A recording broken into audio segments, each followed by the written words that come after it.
Hey, everybody. Welcome to the podcast. Today, we're talking about Elon Musk spending $60 billion to buy a coding tool because his own engineers wouldn't use his.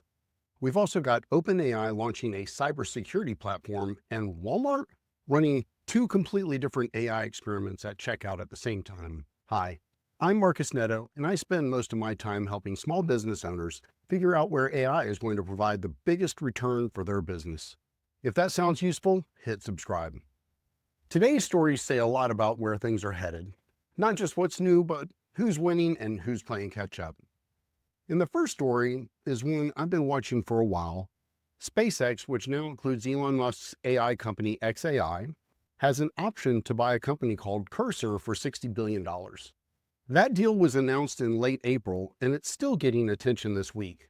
You see, Cursor is an AI assistant that helps developers write code. If you have a developer on your team, there's a good chance they've heard of it because it's one of the go-to tools for anyone writing software with AI help. And developers love it because, well, it actually works. Now, here's the part that got my attention. For months, Musk has been pushing SpaceX engineers to use his own AI tool, Grok, for coding. And they didn't. A lot of them kept using other tools, including Anthropic's Claude, because Grok just wasn't cutting it. His own employees at his own company choosing a competitor's product. So instead of waiting for Grok to catch up, he went and bought the thing his engineers preferred for $60 billion. There's a real lesson there. You can't mandate your team into an inferior tool just because you own it. Quality still wins, even when the boss says otherwise. If the people doing the work are quietly using something else, that's a signal worth paying attention to. Now, for small business owners, the more practical thing to watch, Cursor may look different in 12 months. When a company with that much computing power takes over a product, it changes. It might get a lot better. It might get a lot more expensive. If anyone on your team uses it, keep an eye on what happens to the pricing and access. Okay. Now let's talk about something OpenAI launched yesterday. OpenAI released a platform called Daybreak. The idea is that it uses AI to find vulnerabilities in software before hackers can exploit them, and then patches them automatically.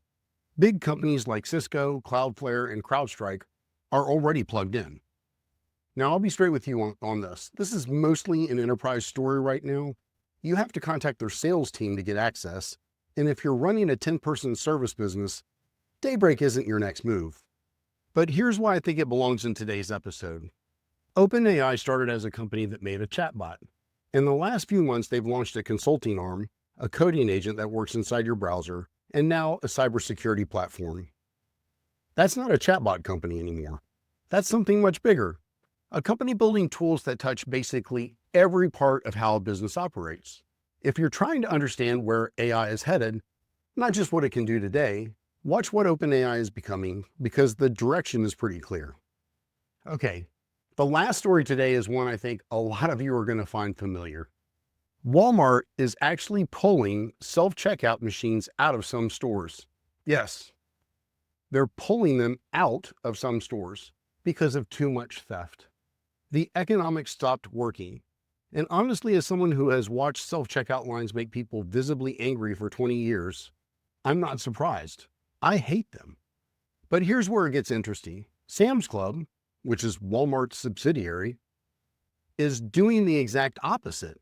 They're eliminating traditional checkout entirely. No cashier, no self-checkout terminal.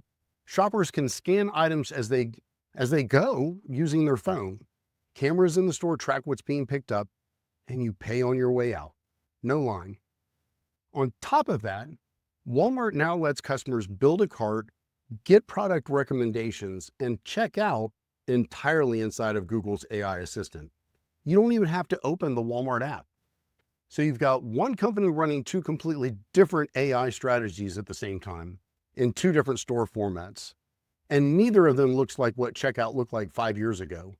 I mean, the Sam's Club is more akin to like the Amazon store that's been around for a couple of years, where you go in and you shop, and as you're leaving, it checks you out. Now, if you run any kind of business with a point of sale, so a shop, a cafe, a service desk, The question worth sitting with is this: what does frictionless look like for your customers? Because the assumption that a transaction has to happen a certain way is going away fast. So SpaceX is buying its way out of a problem its own engineers flagged. OpenAI is becoming something a lot bigger than a chatbot company. And Walmart is proof that there's no single right answer, just a lot of experiments running at the same time. That's the world right now. Thanks for joining me today. Hope you got a lot out of this. Don't forget to hit that like button and subscribe. It really helps out a lot. Till tomorrow, ciao.